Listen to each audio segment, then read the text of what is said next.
In this lesson, we'll look at the ActiveX controls and their role in building dashboards and the automation of Excel operations. Think of these ActiveX controls as quick methods of running your macros, or a series of subroutines that you can run on demand at the click of a button. At the moment, we have not discussed how to actually run the macros other than stepping through them. What we're going to do with the ActiveX controls is link the button to the execution of our macros. This will make it so that one does not need to go through the cumbersome process of running the macros through the macro window in the top ribbon of Excel.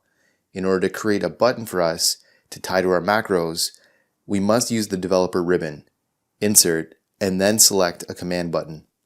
From here, we click the command button, which is the white blank rectangle on the top left. Note that you can use either form or ActiveX controls in this instance. Once we have selected it, we can create it with the drag and drop of our spreadsheet in any location we want. Once we have the button, now we right-click on it and select View Code.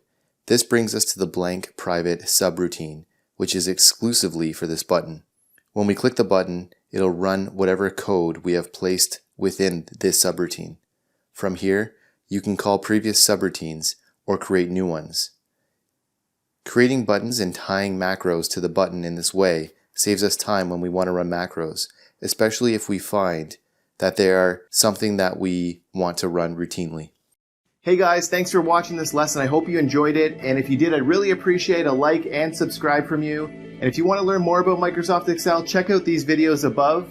And don't forget to check out our website, commercecurve.com, where we have lots of in-depth finance and accounting courses available with full training workbooks. All of our courses come with complete workbooks of lessons, examples, pre-built financial models, and training video. Hope to see you there.